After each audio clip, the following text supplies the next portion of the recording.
Bom dia, terceira série. Então vamos para a nossa aula número 4 de Física da semana, tá? Nossa última aula de Física dessa semana.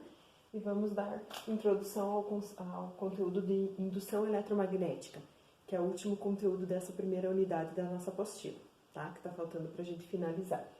A indução eletromagnética ela é muito importante no nosso dia a dia, tá? Depois a gente vai ver algumas aplicações dela no nosso dia a dia.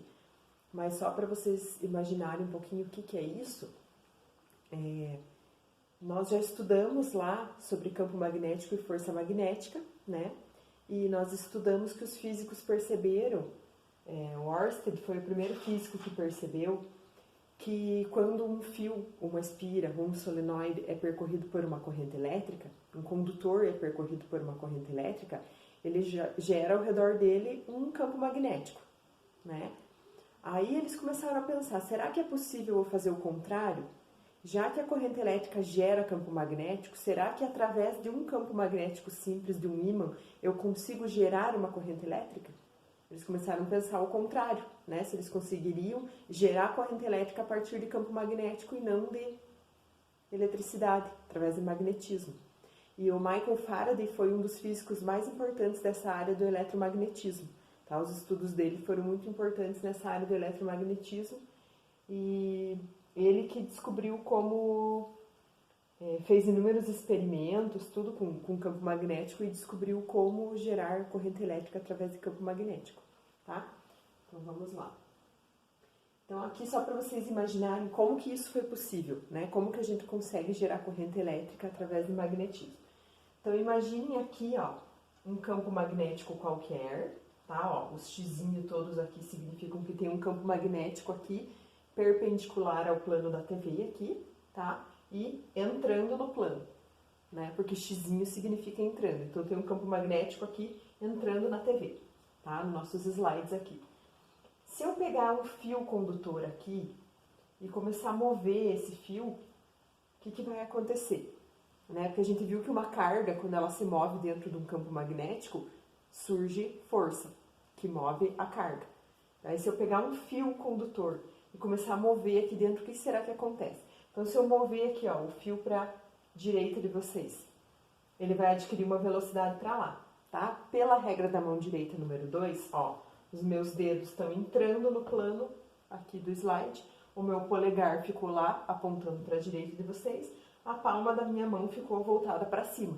Então significa que vai surgir uma força magnética para cima, tá? Só que como quando a gente fala de condutores, objetos para adquirirem carga, eles têm que ganhar ou receber elétrons. Quem vai se mover dentro do fio é o elétron, concorda? Então o elétron, ele tem sempre trajetória contrária. Se a força magnética puxa para cima, significa que o elétron que está nesse fio aqui, o elétron livre, ele vai ser puxado para baixo por uma força magnética, tá? Então, o que vai acontecer? Os elétrons vão se concentrar aqui na parte de baixo do fio, tá? Vai haver uma concentração de elétrons aqui e uma falta de elétrons lá em cima. E isso vai fazer uma polarização no fio. Essa polarização aqui vai fazer surgir uma força elétrica e a força elétrica vai fazer o elétron se mover, tá? Surge um campo elétrico ali também e a força elétrica vai fazer o elétron se mover da onde ele está em excesso para onde ele está em falta. Então, o elétron vai fazer esse movimento aqui, tá? E movimentação ordenada de elétrons significa corrente elétrica. Então, quando eu pego esse fio aqui, imerso dentro de um campo magnético, aqui o elétron só ia se mover assim. Mas se eu colocar ele num circuito fechado, ó, já observem essa segunda figura aqui, se eu colocar ele aqui, ó, em contato com outros condutores, vai surgir uma corrente elétrica que vai girar aqui dentro, tá? Então, ó, eu tenho que pegar um fio, fazer ele se movimentar, porque ele tem que ter velocidade para surgir força elétrica, tá? Aí, para surgir força magnética. A partir do momento que surge força magnética, ela polariza o fio. Os elétrons vão para um lado e fica falta de elétrons do outro. Essa polarização faz surgir uma força magnética que vai fazer o elétron se mover. E daí, quando ele chega aqui, como é tudo condutor, vai surgir uma movimentação ordenada de elétrons e vai surgir uma corrente elétrica induzida, tá? Porque ela não é natural, ela foi induzida ali naquele fio. Tá? Então, ali eles descobriram Isso aqui é chamado, essa polarização do fio, esse movimento relativo do elétron por causa do campo magnético é chamado de efeito Hall, tá? Então, a partir do efeito Hall, eles conseguiram fazer o surgimento de uma corrente elétrica, tá? Num circuito fechado. Então, isso é corrente elétrica induzida, tá? Aí, ali vai surgir uma corrente elétrica e, consequentemente, vai surgir uma diferença de potencial, uma tensão em volts, tá bom? Aí, aqui, a gente vai ver o que é fluxo magnético. Então, quando a gente fala em fluxo na física, fluxo normalmente é a passagem de determinada grandeza de alguma coisa por uma certa área, né? Quando a gente fala o fluxo de água de um rio, é a quantidade de água do rio que está passando, né? Por uma comporta ou por algum outro lugar. Quando a gente fala fluxo sanguíneo, é a quantidade de sangue que está atravessando, né, uma seção de uma veia, de uma artéria que a gente está analisando. Então, o fluxo é sempre a passagem de alguma coisa por uma determinada área ou superfície. Então, o fluxo magnético, gente, o que ele vai ser? Vai ser a quantidade de linhas de campo magnético que passam através de uma área, tá? Então, quando eu tenho lá todas aquelas linhazinhas, ou que entram, ou que saem, ou que vão para um lado, ou que vão para o outro, de um campo magnético, se eu analisasse, como pegasse um plano qualquer e visse a quantidade de linhas que está passando através daquele plano, eu ia estar medindo o fluxo magnético, tá? E do que ele depende? Ele vai depender de dois fatores, o fluxo magnético. Primeiro, vai depender da intensidade do campo, tá? Porque quanto mais intenso for o campo magnético, mais linhas eu vou ter, né? Vai ter mais linhas passando por unidade de área. Então, primeiro, ele depende da intensidade do campo magnético. E segundo, ele depende da nossa área e do ângulo desse plano que eu estou analisando, tá? Então, aqui eu coloquei para vocês verem, ó. Se eu pego um plano inclinado qualquer aqui, ó, uma certa quantidade de linhas de campo magnético vão atravessar, algumas não vão atravessar, tá vendo? Vão ficar para fora da placa. Então, aqui, quando eu tenho um certo ângulo qualquer, uma inclinação, não é 100% das linhas que vão atravessar a minha área, tá? Eu vou ter um campo magnético, mas ele não vai ser, vou ter um fluxo magnético, mas ele não vai ser máximo. Aqui, quando eu pego um plano paralelo às linhas de campo magnético, ó, elas não passam através da área, elas estão paralelas à área, então nesse caso não tem fluxo magnético, quando as linhas estão paralelas, tá? E se ele tiver aqui, ó, o plano que eu estou analisando está perpendicular às linhas de campo magnético, aí sim aqui o campo magnético vai ser máximo, que a quantidade máxima de linhas vai conseguir atravessar essa área, tá? Então, o fluxo magnético depende da intensidade do campo, depende da área que eu estou analisando, né? Quanto maior for a área, mais linhas vão passar através dela. E depende da angulação, porque dependendo do ângulo que eu estiver analisando, não vai passar nenhuma linha através daquele campo, tá? E agora a gente vai chegar na fórmula do fluxo magnético, tá? Ah, desculpa, já coloquei aqui embaixo, ó. Então, o fluxo magnético, fluxo na física a gente representa por essa letrinha φ, que é uma bolinha cortada, tá? Vocês já estudaram fluxo de calor na segunda série, que era essa mesma letra, que era a representação, e agora fluxo magnético, tá? Então, porque fluxo na física a gente representa pela letra φ, que é a letra do alfabeto grego. Assim como variação a gente representa por delta, ângulo a gente representa por alfa, tá? Tem algumas letras gregas que são fixas, né? Na linguagem matemática e física. Então, aqui a letrinha φ representa fluxo magnético. E ele vai ser calculado fazendo uma multiplicação do B, que é o campo magnético, pela área que eu estou analisando e vezes o cosseno do ângulo. Tá bom? Então, B vezes A vezes cosseno. Essa é a fórmula do fluxo magnético. Tá? Agora a gente vai para algumas leis importantes. Tá? Lei de Faraday-Neumann e lei de Lenz, que são leis importantes aqui para a gente estudar o eletromagnetismo. Então, o que a gente percebeu? Quando eu faço a movimentação desse fio aqui, para gerar uma corrente elétrica, vocês concordam que se eu for analisar esse retângulo que se forma aqui, ó, o campo magnético está passando aqui, tá? E esse meu retângulo está aqui, então as linhas de campo magnético estão passando através dele, eu tenho uma quantidade de fluxo magnético aqui. Quando eu vario esse fio aqui, faço ele se movimentar, vocês concordam que se eu puxo ele para lá, eu aumento a área do meu retângulo? Então, eu estou aumentando o fluxo magnético. E E se eu puxar ele para cá, eu diminuo a área do meu retângulo, então eu estou diminuindo o fluxo magnético. Então, nesse caso aqui, quando eu tenho variação de fluxo magnético, vai surgir corrente elétrica e vai existir uma tensão em volts, tá? E a lei de Faraday-Neumann é uma fórmula que permite a gente calcular quantos volts está sendo gerado aqui nessa corrente induzida, tá? Então, essa aqui é a fórmula, gente, ó. O Ezinho, lembram? Força eletromotriz, que significa voltagem, é igual a variação do fluxo divididos pelo tempo. Variação do tempo. Tá? Então, eu vou ver quanto que o fluxo variou e quanto tempo que demorou para isso acontecer. E daí eu divido aqui. Lembrando que o fluxo é B vezes A vezes cosseno. Tá? Então, eu calculo o fluxo do início, calculo o fluxo do final, vejo a variação e daí divido pelo tempo. Daí eu vou descobrir a voltagem, quantos volts está sendo gerado aqui. Tá? Então, essa aqui é a fórmula da lei de Faraday-Neumann. E, então, aqui, ó, eu estou variando a área, tá? E daí, variando a área, eu vario o fluxo. Mas lembra que eu falei para vocês que o fluxo magnético depende de duas grandezas? Ele depende da área, mas ele também depende do campo magnético. Então, a lei de Lenz é a segunda lei que a gente vai estudar aqui, que ela vai calcular, é uma lei só que fala sobre a corrente elétrica, tá? Mas ela vai mostrar como que surge uma corrente elétrica com a variação do campo magnético agora, tá? Então, quando eu vario a área, eu tenho a lei de Faraday-Neumann, que é aquela formulazinha, variação de fluxo por tempo. Quando eu vario o campo magnético, eu também tenho uma variação de fluxo e também vai gerar uma voltagem e uma corrente elétrica, tá? Mas a lei de Lenz, ela nos permite descobrir qual é o sentido da corrente elétrica que vai girar numa espira. Tá? A gente não vai calcular o valor não é uma fórmula para calcular o valor do E, igual a outra de Faraday, tá? Então, aqui é assim, gente, ó. Quando vocês estão aproximando um ímã, tá? Aqui, ó, eu posso aproximar o ímã ou afastar o ímã de uma espira.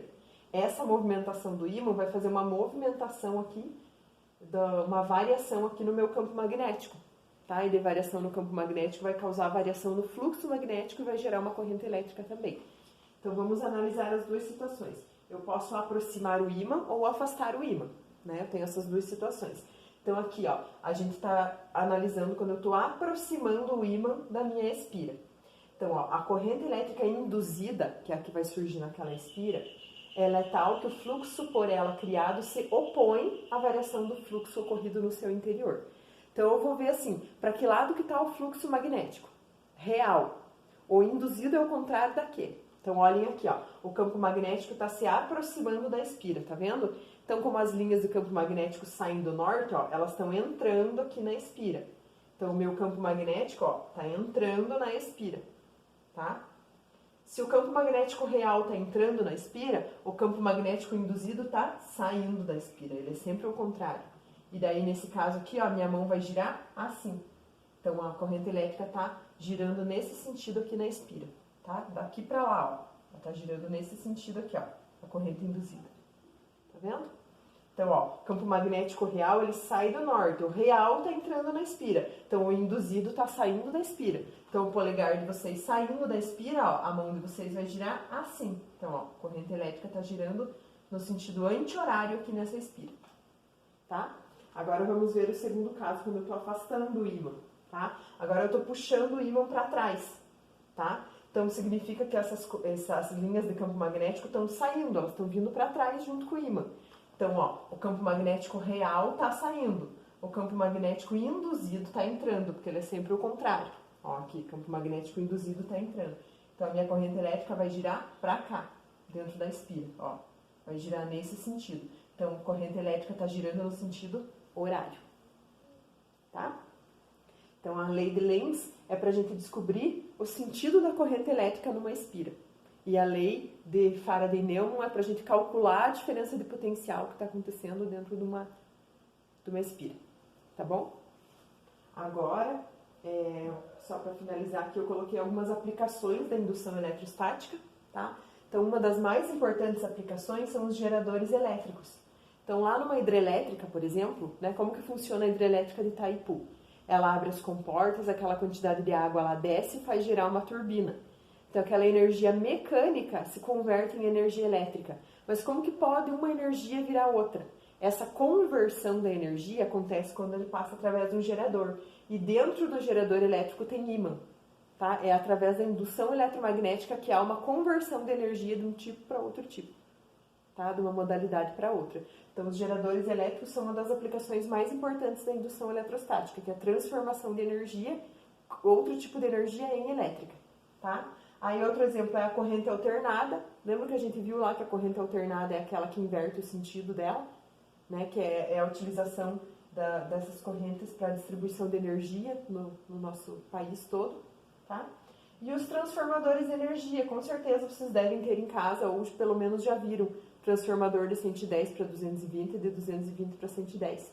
Então, também os transformadores de energia trabalham com indução eletromagnética, tá? Eletrostática. Aqui, ó, a gente tem um exemplo de um transformador, tá? Transformador, ó, ele tem vários números, é como se fosse um solenoide aqui, ó, vários fios enrolados, tá vendo? E dependendo do sentido da minha corrente, se ela sai do número maior de espiras para o número menor ou o número menor para o número maior, há um aumento ou uma diminuição da tensão, tá? 110 para 220 ou 220 para 110.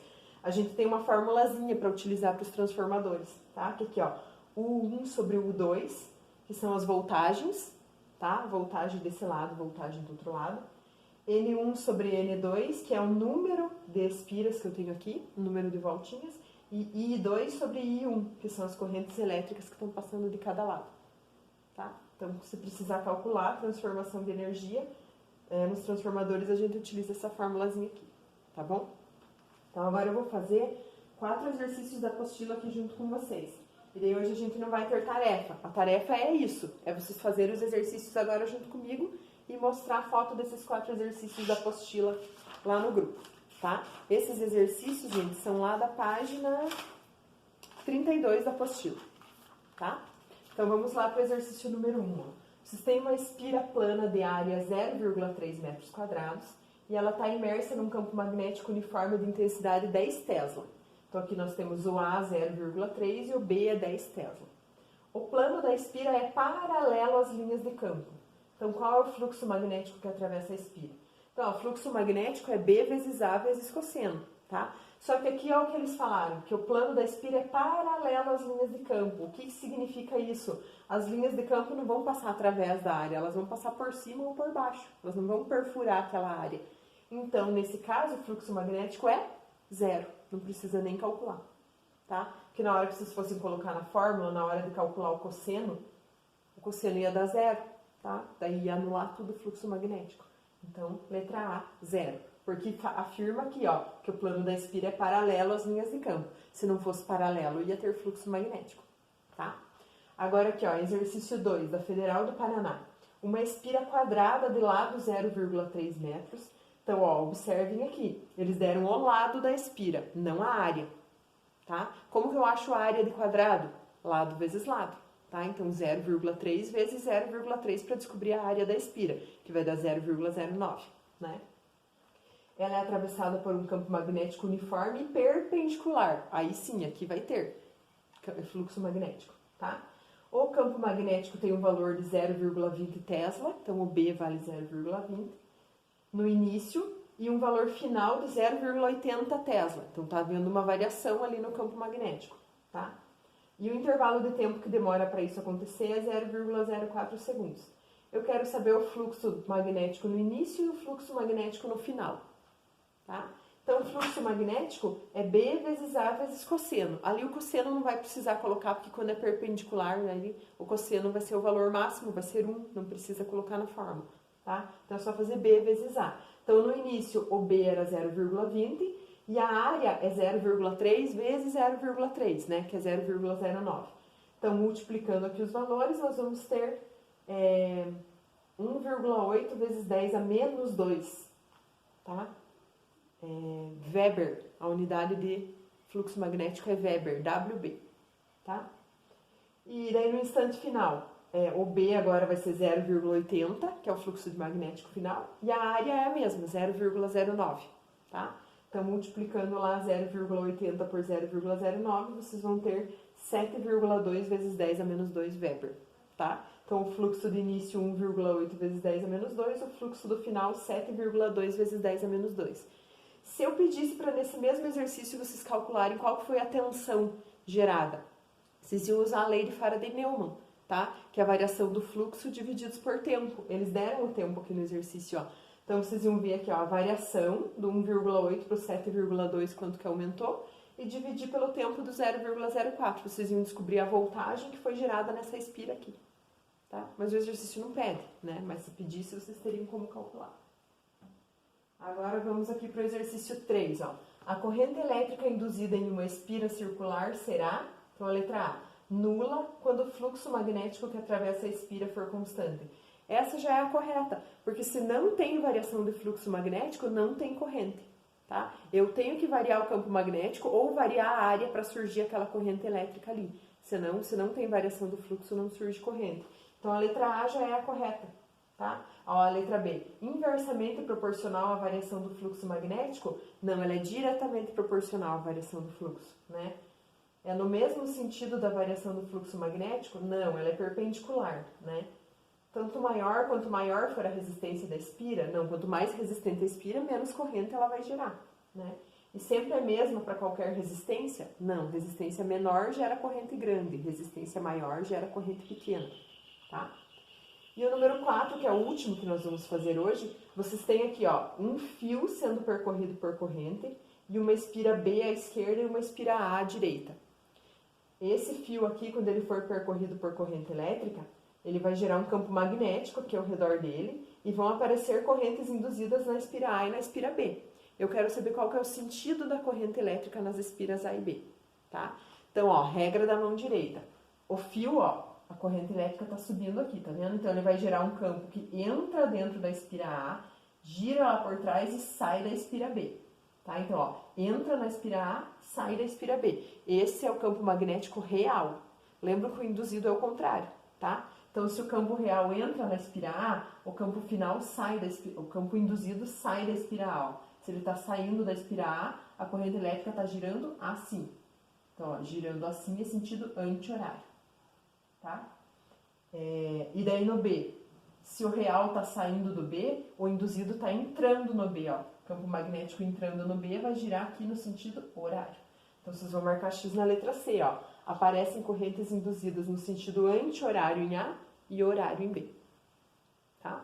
Então, façam lá os 4 exercícios, mandem foto no grupo e bom final de semana, né? A próxima aula de física é só na segunda-feira, tá? Então, até segunda.